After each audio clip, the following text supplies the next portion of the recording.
Hello, good morning दोस्तों। पौधर online classes में आपका स्वागत है। देखो, बीएससी पार्ट फर्स्ट है। आज अपना जो नेक्स्ट वीडियो है, अगला जो टॉपिक है थर्ड यूनिट का, ये जो चैप्टर है, नेक्स्ट चैप्टर है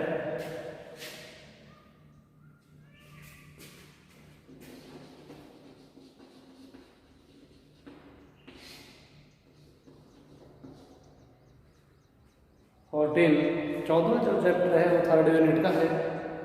इसमें टॉपिक है जेनेटिक इनहेरिटेंस, आनुवांशिक वंशागति। आनुवंशिक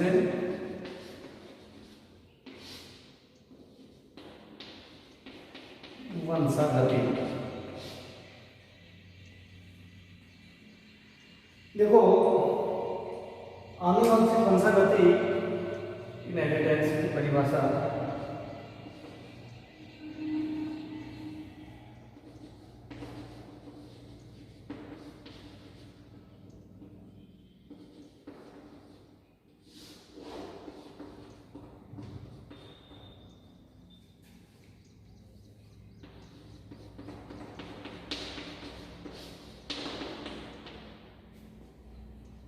देखो, वंशागति क्या होती है।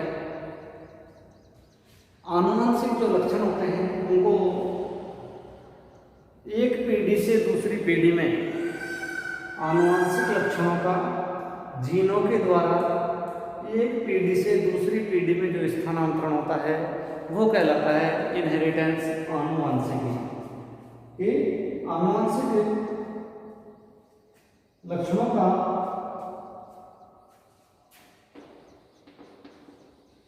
आनुवंशिक लक्षणों का जीनों के द्वारा, जीन को मेंडल का नाम दिया था, जीनों के द्वारा एक पीढ़ी से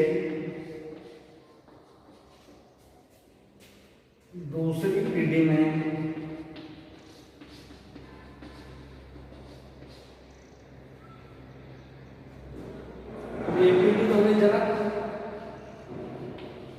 एक पीढ़ी क्या होगी जनक और दूसरी पीढ़ी होगी संतान, संतति। एक पीढ़ी से दूसरी पीढ़ी में स्थानांतरण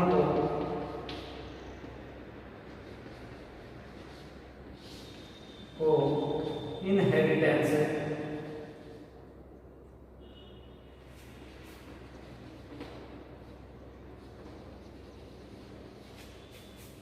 या वंशागति कहते हैं।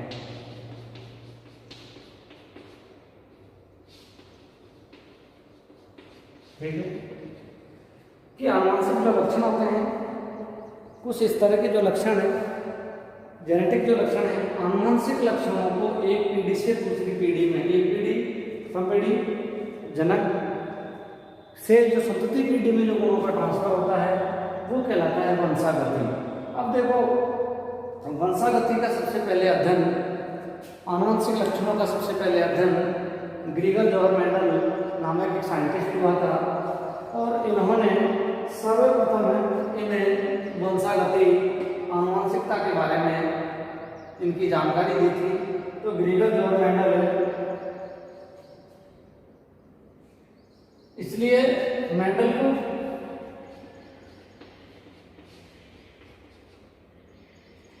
आनुवंशिकता का पिता कहा जाता है, जेनेटिक्स ऑफ फादर।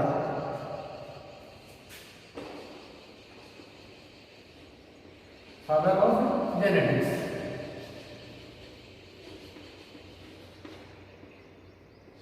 भाई, सबसे पहले आनुवंशिकता के बारे में जो खोज, रिसर्च जो की थी वो मेंडल ने की थी, इसलिए मेंडल को जेनेटिक्स का पिता कहा जाता है, आनुवंशिक का जनक कहा जाता है, क्योंकि मेंडल ने ही सर्वप्रथम इनके बारे में आनुवंशिकता के नियम दिए थे और आनुवंशिकता की खोज सर्वप्रथम मेंडल ने की थी।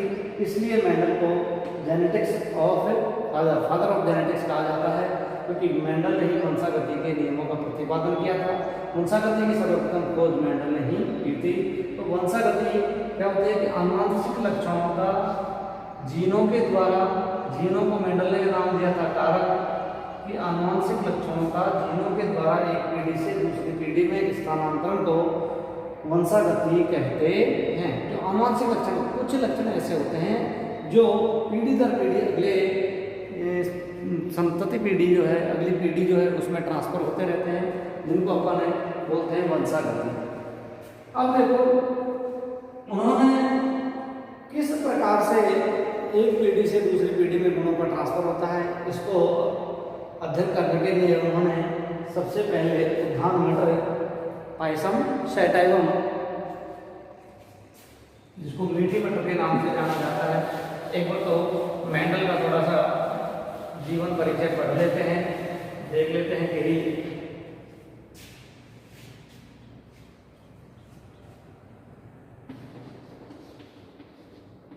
मेंडल एवं उनके कार्य। उनकी मेंडल के द्वारा क्या कार्य किए गए थे, मेंडल के कुछ इतिहास है उसके बारे में अपन देख लेते हैं।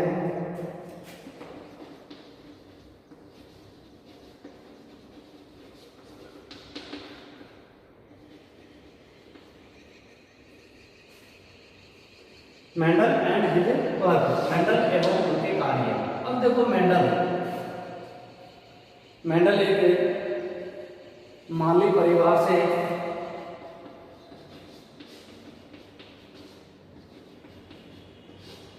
ऑस्ट्रिया में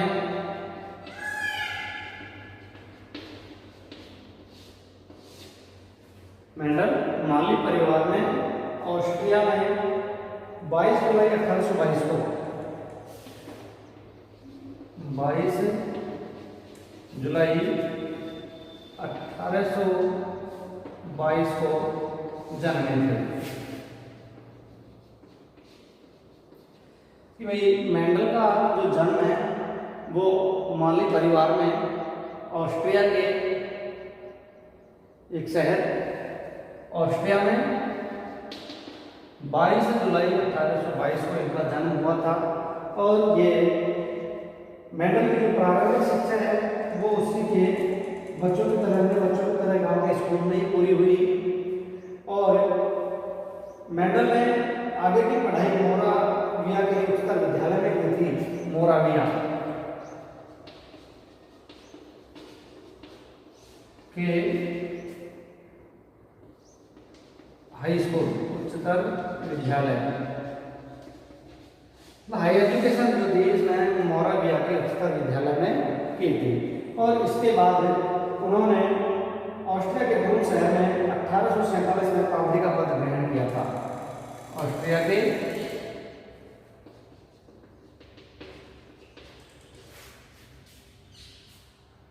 ब्रून शहर में 1847 को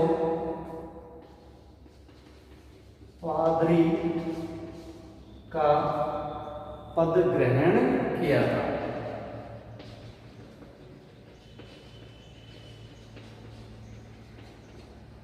कि वैसे गरीब घर से थे प्रारंभिक अवस्था में।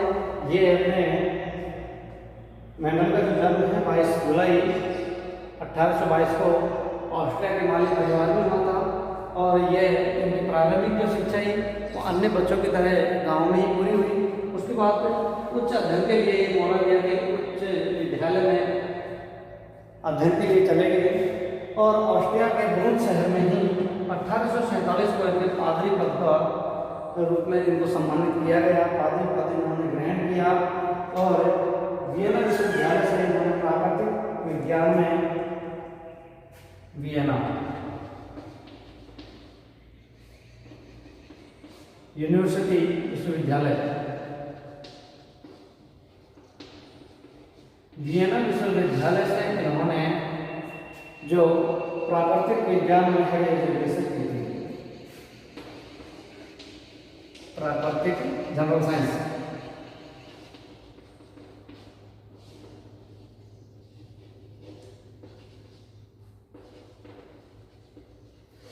इसमें इन्होंने वियना विश्वविद्यालय से हायर एजुकेशन प्राप्त की। ये तो इनका थोड़ा सा जीवन परिचय था। अब इन्होंने जो कार्य किया वो क्या था कि उन्होंने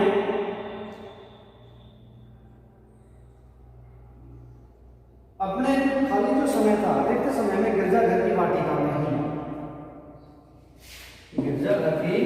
वाटिका में ही इन्होंने अपने प्रयोग करना प्रारंभ कर दिया था। और मेंडल ने उन वाटिका में मीठी मटर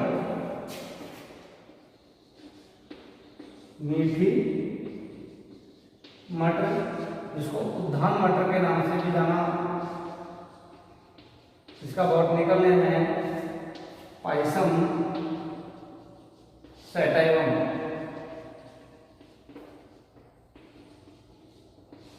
मेंडल ने जो अपना प्रयोग किया था वो मीठी मटर पाइसम सैटाइवम तक किया था कि मटर में भी कई सारी प्रजातियां होती हैं।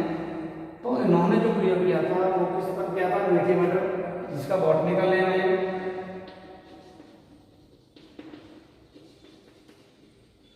ये, इसका बॉटनिकल नेम है पाइसम सैटाइवम। तो इन्होंने जो अपना प्रयोग किया था, जेनेटिक्स का जो प्रयोग किया था, उन्होंने पाइसम सैटाइवम पर किया था। और इसके बाद उन्होंने कई सारे नियम प्रतिपादित किए और मेंडल ने आनुवंशिकता पर कई प्रयोग किए। मटर में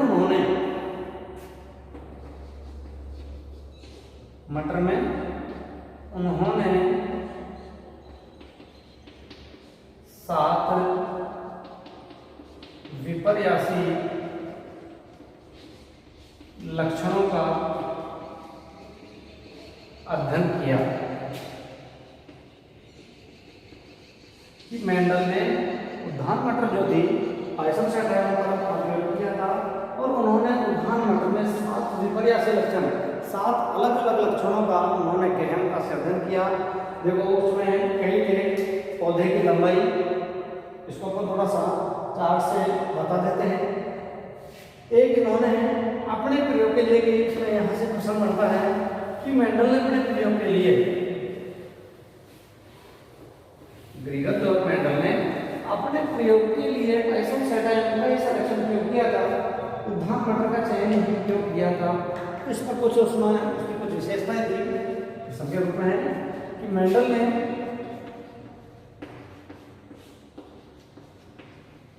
अपने प्रयोग के लिए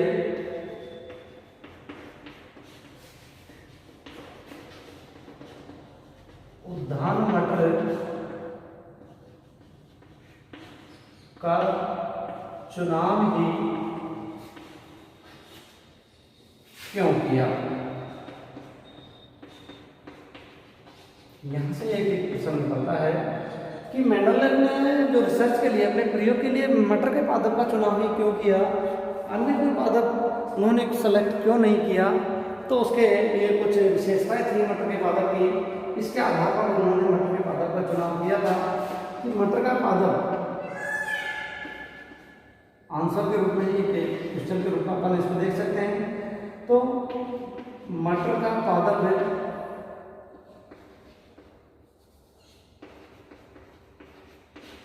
एक वर्षीय होता है। मटर का पादप 1 वर्षीय होता है, यह इसका जीवन काल कम होता है, इसलिए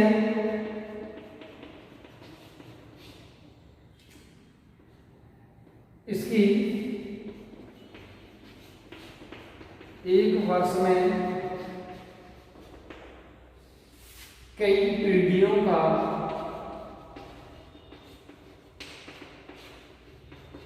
अध्ययन किया जा सकता है। ठीक है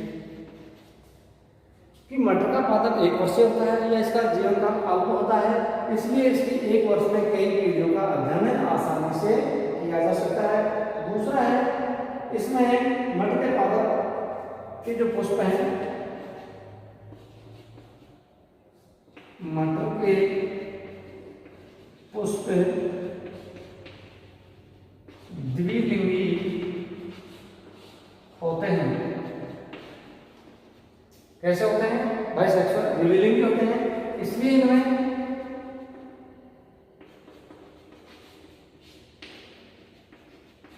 स्वपरागण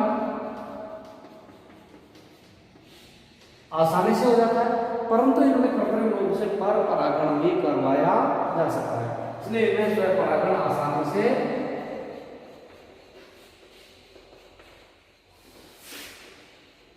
हो जाता है। कि मटका पादप के जो पुष्प हैं वो द्विलिंगी होते हैं, नर और मादा दोनों बाइसेक्सुअल है, इसलिए इनके पुष्पों में स्वपरागण की क्रिया आसानी से हो जाती है और नर और मादा जनांगी के पुष्प में स्थित होते हैं। मटर के पुष्प में कृत्रिम रूप से भी पर परागण किया जा सकता है। तीसरा है मटर के पुष्प में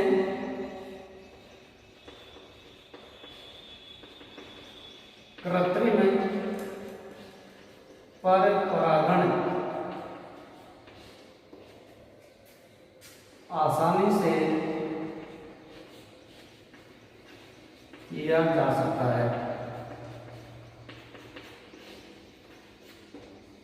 देखो स्वपरागण जब उसी पुष्प के स्वपरागण इसमें हो सकते हैं, स्वपरागण और परपरागण इसको वैसे जानते हैं, पिछली क्लासों में हमने पढ़ लिया है कि स्वपरागण जब उसी पुष्प के परागकण उसी पुष्प की वर्तिकाग्र पर गिरते हैं तो वो कहलाता है स्वपरागण।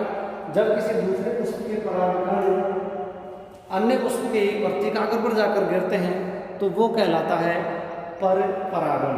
तो मटर के पुष्प में स्वपरागण आसानी से हो जाता है और इसमें कृत्रिम रूप से भी परपरागण किया जा सकता है। मटर के पादप, चौथा है मटर के पादप में कम जगह पर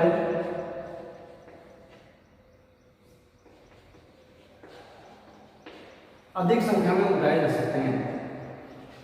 अधिक संख्या में उगाए जा सकते हैं। तीसरा जो चौथा जो कारण था कि मटर के पादप थोड़े छोटे पादप होते हैं, उसको कम जगह पर भी अपन अधिक संख्या में पादपों को उगा सकते हैं और इनमें स्वनिषेचन होने के कारण मटर के पौधों की शुद्धता नष्ट है। पांचवा स्वनिषेचन के कारण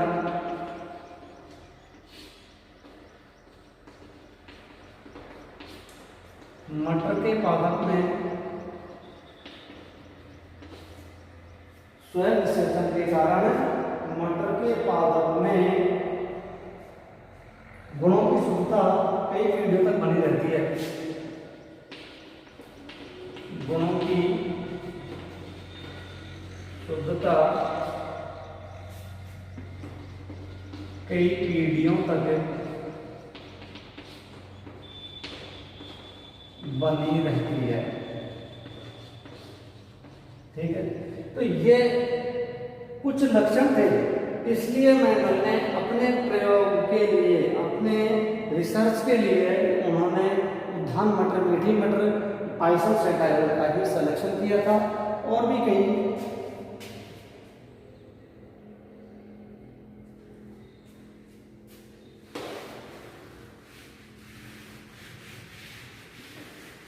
और नेक्स्ट मटर के पादप में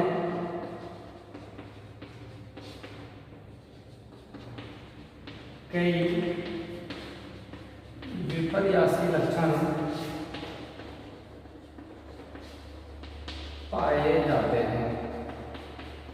ठीक, तो ये कुछ विशेषताएं थी मटर के पादप की, कुछ स्पेशल इनके कैरेक्टर्स हैं, इनके कुछ विशेष लक्षण हैं जिनके आधार पर ही मेंडल ने अपने प्रयोग के लिए मटर के पादप का चुनाव किया था। तो ये इनका था कि मटर का पादप एक वर्षीय शाक स्वभाव का होता है। मटर का पादप एक वर्षीय होता है, शाक स्वभाव का था। शाक स्वभाव, शाक झाड़ी वृक्ष, वृक्षों का ये ग्रेडेशन किया था पादपों का। तो मटर का पादप 1 वर्षीय होता है, इसलिए या कुछ समय में ये अपना जीवन चक्र, कम समय में अपना जीवन चक्र पूरा कर लेता है, इसलिए इसकी 1 वर्ष में कई पीढ़ियों का अध्ययन किया जा सकता है। दूसरा है कि मटर के पुष्प क्या होते हैं, द्विलिंगी बाइसेक्सुअल होते हैं। इसमें नर और मादा जननांग दोनों एक ही पुष्प में स्थित होते हैं, इसलिए इनमें स्वपरागण आसानी से हो जाता है। दूसरा है कि मटर के पुष्प में कृत्रिम परागण भी आसानी से करवाया जा सकता है। नेक्स्ट है मटर के पादप का कम जगह पर अधिक संख्या में उगाए जा सकते हैं। मटर के पादप छोटे होते हैं, इसलिए कम जगह में भी अधिक संख्या में वो पादप उगाए जा सकते हैं। स्वनिषेचन के कारण मटर के पादप में अधिकतर क्या होता है, स्वपरागण होता है, स्वनिषेचन होता है। स्वनिषेचन के कारण मटर के पादप में गुणों की शुद्धता कई पीढ़ियों तक बनी रहती है। जैसे उसके बीज प्राप्त हुए, अगली पीढ़ी, उससे अगली पीढ़ी, तो कई पीढ़ियों तक उनमें शुद्धता बनी रहती है। दूसरा है कि मटर के पादप में विपर्यासी लक्षण पाए जाते हैं, जो उनकी एक विशेषता है कि पादप की लंबाई, लंबापन, घूनापन, पादप की फलियों का रंग, बीज का रंग, बीज पत्र का रंग, बीजों की आकृति गोल और झुर्रीदार, तो इस प्रकार से कई उनमें विपर्यासी लक्षण पाए जाते हैं। इसलिए उन्होंने पुष्पों का रंग नीला, सफेद, तो इस आधार पर उन्होंने कई विपर्यासी लक्षण मटर के पादप में पाए जाते हैं। तो इस आधार पर उन्होंने मटर के पादप का ही चुनाव किया था। तो ये तो थे मेंडल के आज कुछ इसके जनरल इंट्रोडक्शन के बारे में। जेनेटिक इनहेरिटेंस, आनुवंशिक वंशागति, ये यूनिट नंबर 3 का चैप्टर नंबर 14 है, 14, और ये 3rd यूनिट में से यहाँ से भी एक क्वेश्चन है। अब इसमें मेंडल के वंशागति के कुछ नियम हैं। 3 नियम दिए थे मेंडल ने, प्रभाविता का नियम, पृथक्करण का नियम और स्वतंत्र अपघटन का नियम। उनका उन्होंने जीनोटाइप और फिनोटाइप, लक्षण प्रारूप अनुपात और जीन प्रारूप का अनुपात, किस प्रकार से उनका अनुपात निकालते हैं, तो ये उन्होंने आगे इसके बारे में बताया। इसको अपन अगली वीडियो में पढ़ेंगे कि किस प्रकार से एक संकर संकरण है, द्विसंकर संकरण है, इनके बारे में अपन अगली क्लास या अगली वीडियो में अपन अध्ययन करेंगे।